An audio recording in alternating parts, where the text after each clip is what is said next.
Hello my dear students, welcome you all on Physis learning. आप सभी का फ्यूसिस learning के इस प्लेटफॉर्म पर हार्दिक स्वागत है। तो चलिए शुरू करते हैं आज का हमारा टॉपिक, जिसका नाम है सेमीकंडक्टर। देखिए, इलेक्ट्रॉनिक्स के अंदर ये एक बहुत ही इंपॉर्टेंट टॉपिक है। इलेक्ट्रॉनिक्स के अंदर एक तो हम पढ़ते हैं सेमीकंडक्टर इलेक्ट्रॉनिक्स और एक पढ़ते हैं हम डिजिटल इलेक्ट्रॉनिक्स। तो ये दोनों ही बहुत इंपॉर्टेंट है,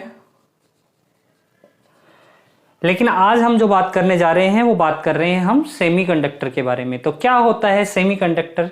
देखिए, जैसा कि नाम से ही इसके पता चल रहा है, सेमीकंडक्टर यानी कि वो सब्सटेंस या वो मटेरियल जो कि पूरी तरह से कंडक्टर नहीं है, मतलब सेमीकंडक्टर है। यानी कि इनका जो बिहेवियर है या इनकी जो कंडक्टिविटी है वो एग्जिस्ट करती है कंडक्टर और इंसुलेटर के बीच में कहीं ना कहीं। ठीक है, उसको अपन क्या बोलेंगे यहां पे? सेमीकंडक्टर। तो इसकी डेफिनेशन तो आप लिख लोगे, conductivity between conductor and insulators. तो जैसा कि हम जानते हैं कि इंसुलेटर जो है, इसके लिए कंडक्टिविटी, इसको सिग्मा से रिप्रेजेंट किया जाता है। सिग्मा की वैल्यू बहुत हाई होती है, सिग्मा बहुत ज्यादा होता है। लाइक कॉपर हो गया आपका, आयरन हो गया या सिल्वर, ये सब अच्छे कंडक्टर्स की कैटेगरी में आते हैं। जितने भी मेटल्स हैं वो सारे के सारे कंडक्टिंग बिहेवियर को शो करते हैं। तो जो कंडक्टर है उसके लिए सिग्मा की वैल्यू बहुत ज्यादा होती है, और इंसुलेटर में ये चीज उल्टा होती है। मतलब यहां पे जो सिग्मा है ये बहुत कम होता है, तभी तो ये नॉन कंडक्टिंग मटेरियल की कैटेगरी में आते हैं। इंसुलेटर्स को आप नॉन कंडक्टिंग मटेरियल भी कह सकते हो।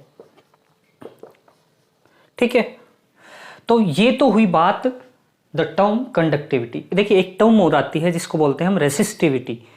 रेसिस्टेंस से बना है रेसिस्टिविटी। जब हम करंट एंड इलेक्ट्रिसिटी पढ़ते हैं तो वहां पे रेसिस्टिविटी को बखूबी इंट्रोड्यूस करते हैं। रेसिस्टिविटी बेसिकली है क्या?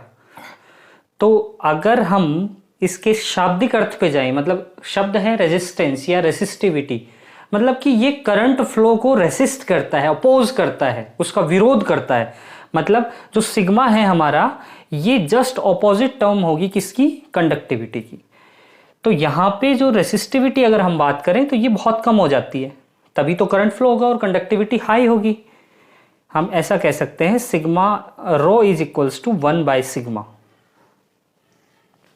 अभी बात करेंगे कि मेनली जो सिग्मा वो है जो हमने बताया है यहाँ पे, ये है क्या। फिलहाल यहाँ पे देखो, इंसुलेटर्स के लिए सिग्मा इज वेरी हाई। इतनी बात आती है समझ में। अब देखिए, सिग्मा को इंट्रोड्यूस करते हैं। हमारे पास है एक टर्म रेजिस्टेंस। रेजिस्टेंस को जब हम इंट्रोड्यूस कर रहे थे उस टाइम हमने देखा था कि Ohm's law V proportional I, यानी कोई भी एक इलेक्ट्रिकल सर्किट है जिसमें I जो है करंट आपकी फ्लो हो रही है और R इसका रेजिस्टेंस है, और यहाँ पे जो पोटेंशियल डिफरेंस है वो V है। बेसिकली पैरेलल में वोल्टेज सेम होता है, तो इस रेजिस्टेंस के किनारों पर, एजेस पर भी जो है पोटेंशियल डिफरेंस V ही होगा। पैरेलल में वोल्टेज सेम होती है, ये आप करंट एंड इलेक्ट्रिसिटी में पढ़ते हो, और वहां पे ही आप ओम्स लॉ को इंट्रोड्यूस करते हो।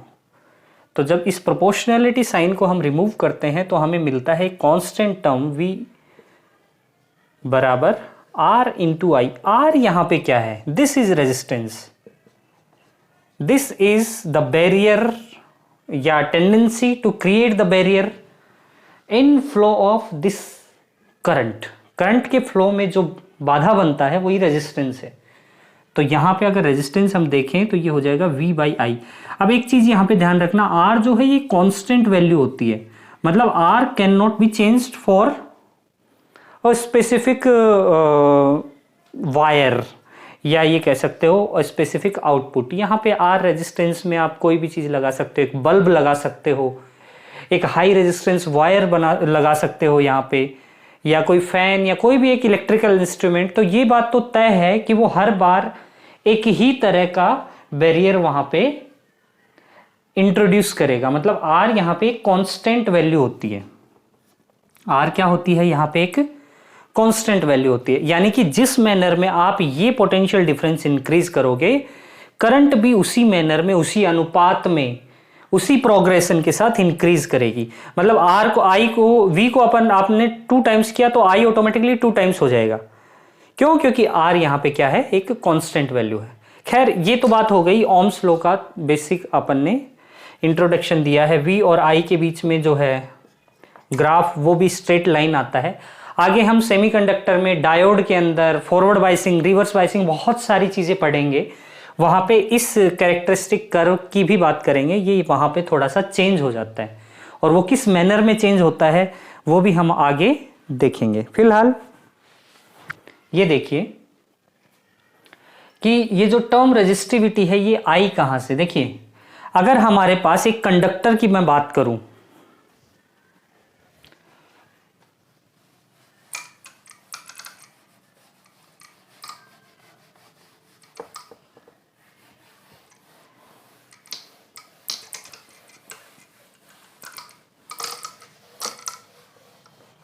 अगर मैं एक कंडक्टर की बात करता हूं, अगर मैं यहां पे एक कंडक्टर की बात करता हूं, तो कंडक्टिंग वायर कुछ इस तरह की शेप का होता है, जिसमें L उसकी लेंथ है, R उसकी रेडियस होती है, और this is the cross section area.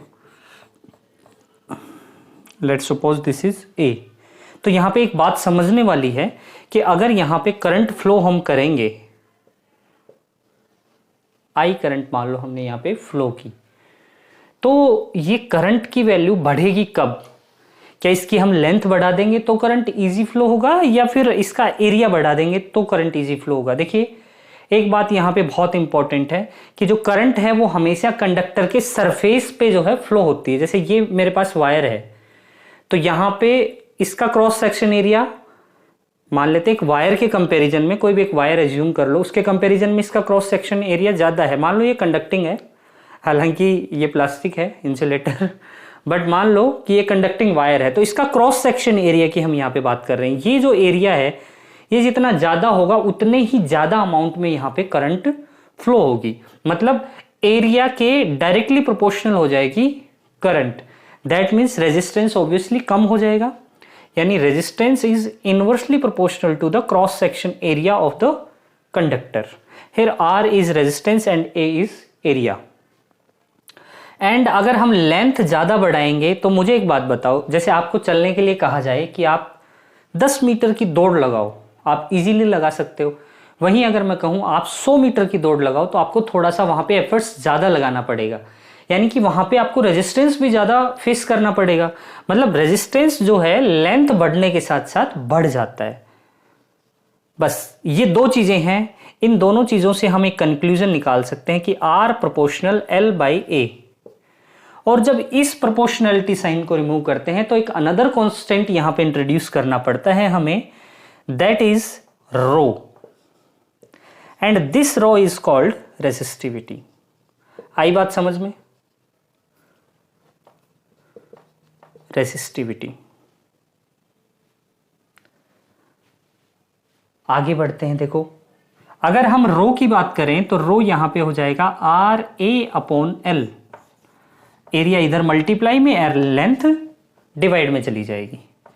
तो ये हमारे पास रेसिस्टिविटी आ गई। अगर मैं यहां पे रेसिस्टिविटी की यूनिट देखूं, तो R की यूनिट होती है SI यूनिट ओम, एरिया की होती है metre square,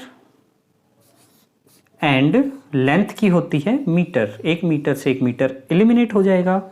ohm into metre जो है हमारे पास क्या आ जाएगी? रो की यूनिट आ जाएगी, SI यूनिट। अब डायमेंशंस की बात कर लेते हैं। तो डायमेंशन निकालने के लिए आपको रो की डायमेंशन पता होनी चाहिए। रो किसकी यूनिट है? रेजिस्टेंस की। तो resistance V is equals to R into I, that is R equals to V/I। I का तो चलो हम बता सकते हैं कि एम्पियर ले लेंगे, लेकिन V का क्या करें? V पोटेंशियल है या पोटेंशियल डिफरेंस है, इसको हम कैलकुलेट करते हैं किससे?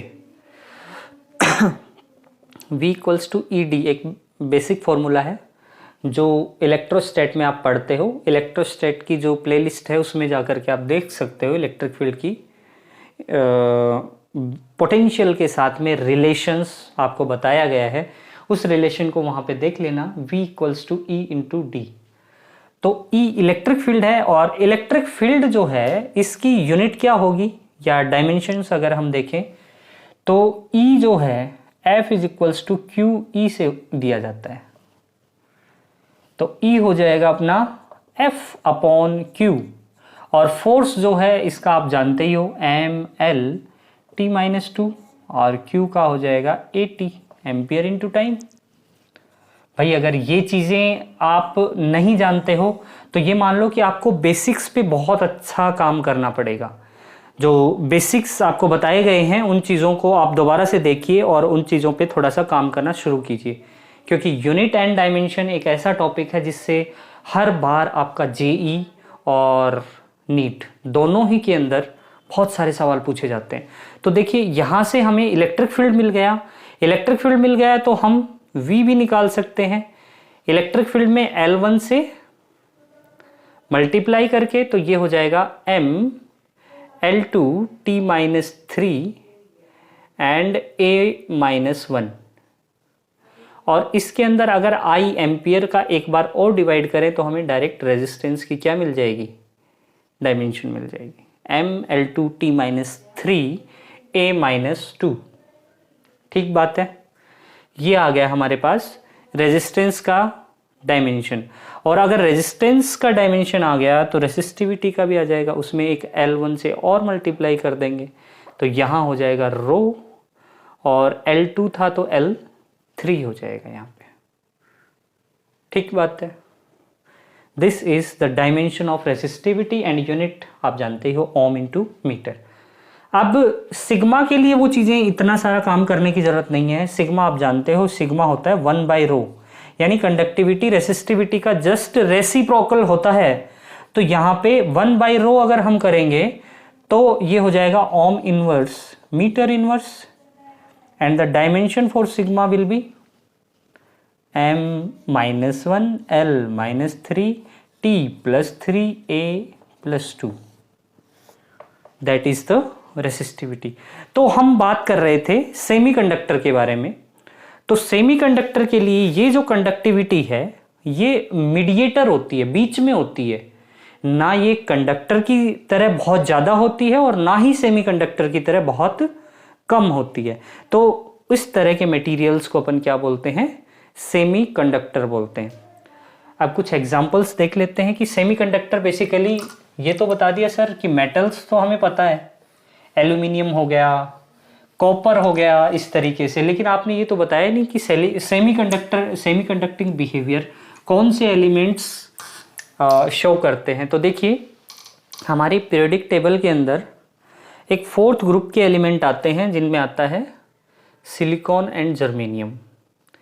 These are the materials which represents the behavior as semiconductor। हालांकि इनमें कुछ impurities भी बाद में हम ऐड करेंगे और इनकी कंडक्टिविटी को इंक्रीज करेंगे, अपने हिसाब से कंडक्टिविटी को फिक्स करेंगे, तो वो चीज़ें हम बाद में करेंगे। फिलहाल के लिए जान लो कि सेमीकंडक्टर के मेन एग्जाम्पल सिलिकॉन और जर्मेनियम है। एक गैलियम आर्सेनाइड भी होता है, ये कॉम्बिनेशन से बनता है इस तरह से, इसी तरीके से और भी कुछ कार्बन के एलिमेंट होते हैं, तो वो भी सेमीकंडक्टर की तरह यूज़ किए जाते हैं।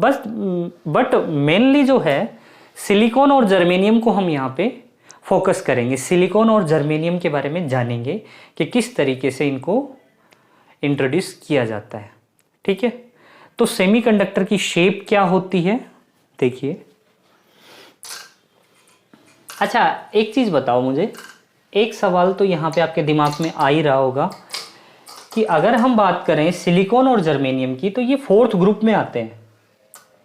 आप पढ़ते हो ना फोर्थ ग्रुप, काशी गए शंकर प्रभु या काम से गए शंकर प्रभु, तो ये याद रखने का तरीका है आपका पीरियोडिक टेबल का। तो सिलिकॉन और जर्मेनियम ही सेमीकंडक्टर है, ये तो इंसुलेटर है भाई।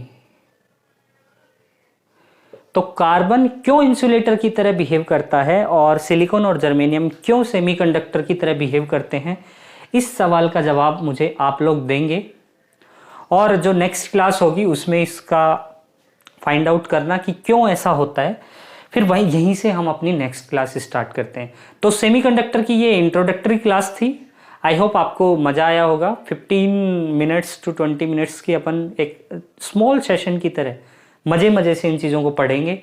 तो मिलते हैं नेक्स्ट क्लास में, तब तक के लिए अपना ध्यान रखिए। जय हिंद।